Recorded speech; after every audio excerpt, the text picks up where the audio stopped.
disminuir las cifras?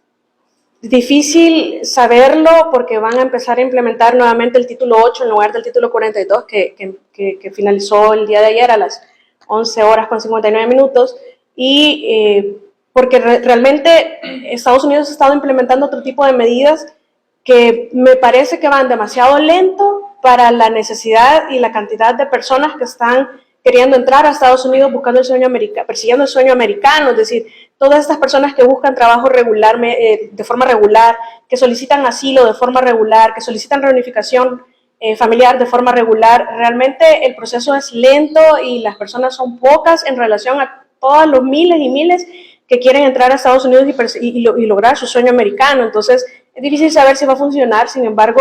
México está funcionando como una extensión de frontera del país. Otros países están funcionando como fronteras virtuales también, ahí está Colombia, Guatemala, el mismo México, se ha sumado España y Canadá, pero también la gente tiene mucho desconocimiento, las mismas autoridades norteamericanas todavía no tienen clara cómo va a ser esta implementación del título 8 en la coyuntura actual, y por eso es que muchas personas tienen incluso confusión en el entendimiento de que si pueden aplicar a un parol de asilo, como los países que ya sabemos, Venezuela, Nicaragua, Cuba, o si pueden aplicar a un parol de reunificación familiar, que ahora nos han incluido a nosotros, Guatemala, Honduras, El Salvador, a los países que ya estaban, Haití, y la situación es que no entienden, bueno, en el CBP-1 o el CBP-1 van a poder hacer la solicitud para llegar a uno de estos otros países, y eso no implica que en automático los van a recibir. Y los que lleguen a la frontera sin hacer este procedimiento regular, lo que va a pasar es que quedan automáticamente sancionados por 5 años, que no van a poder aplicar por ningún medio legal el ingreso, y si vuelven a ser recapturados, y si sean recapturados, pues entonces ya la sanción es permanente. Por ningún medio legal van a poder solicitar en el futuro, ni aunque sean familiares de personas con ciudadanía, ni que sean pedidos de residentes, de ninguna manera van a poder ingresar, por lo menos legalmente, a Estados Unidos en el futuro, si hacen un segundo intento. Y lo que sucede es que toda esa cantidad de personas no se van a detener y van a llegar, y si no les hacen caso por el CBP-1, entonces van a llegar, van a entrar, los van a sacar, pero van a regresar. La gente no se va a detener por eso. La necesidad es muy grande en los países que estamos exportando migrantes forzados, y mientras no se solucionen los problemas de base, no va a cambiar la situación. ¿Y qué debe de hacer el gobierno entonces para paliar la migración irregular? Todos los gobiernos, incluido El Salvador, debemos combatir fuertemente, en mi opinión, los paraísos fiscales, la evasión y la elusión fiscal, porque todo ese dinero, se dice, según los expertos, que con todo el dinero que está en los paraísos fiscales podría acabarse la pobreza mundial. Entonces, eso quiere decir de que no hay verdaderos mecanismos que sirvan para evitar esta ilusión y esta evasión. No obstante, el Ministerio de Hacienda creo que es de los ministerios más efectivos que hemos tenido. El ministro actual, quizás históricamente, los resultados son extraordinarios. Sin embargo, hay que cerrar portillos legales que eviten, que impidan la ilusión y que impidan la evasión. Es bien difícil porque tendríamos que adecuarnos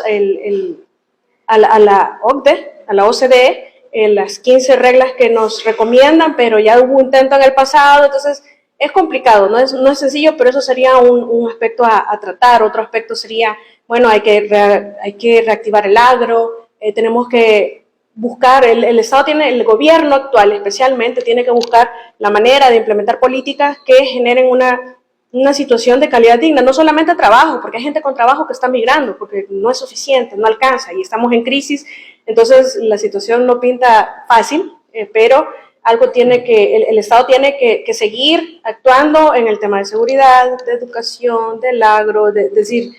porque nosotros prácticamente exportamos casi todo lo que consumimos y ahora vamos a producir menos de lo que producimos siempre, es decir, vamos a estar peor. De que con el cierre de la medida 42, los inmigrantes ya podían entrar a Estados Unidos con tranquilidad. Lo que sucede es que el título 42 era una ley que era más por aspectos de seguridad sanitaria, de seguridad pública, por el tema del COVID. Entonces todos los gobiernos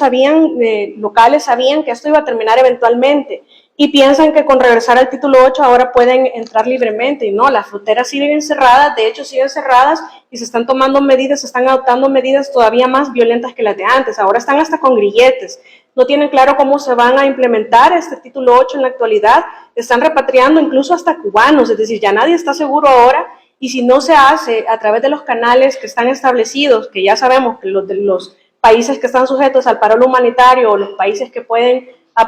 optar a un asilo o a una reunificación familiar, tienen que hacerlo a través de las aplicaciones debidas, tienen que hacer sus solicitudes y llegar a los países amigos que van a colaborar con Estados Unidos, porque de lo contrario lo que hacen es cerrarse las puertas de una forma definitiva. Migrar es un derecho humano y definitivamente Estados Unidos lo ve como un problema de seguridad, entonces es complicado porque realmente la gente tiene el derecho y Estados Unidos también está complicado porque no puede mantener a toda esta gente ni tiene la capacidad instalada para resolver toda esta situación, especialmente que con la finalización del título 42 y regresan al federal 8, a la ley federal, pues la cantidad de migrantes en una tercera parte se incrementó, entonces esto va a incrementar la cantidad de migrantes al final del año en total y Estados Unidos no tiene la capacidad, creo que deben de verlo más que como demócratas y republicanos, como estadounidenses y darle los fondos a los demócratas para que implementen medidas menos draconianas, digamos, o menos drásticas, porque están incluso hasta penalizando en algunos casos en el estado de Florida con cárcel. Ahí es donde está quizás peor por la ley de DeSantis.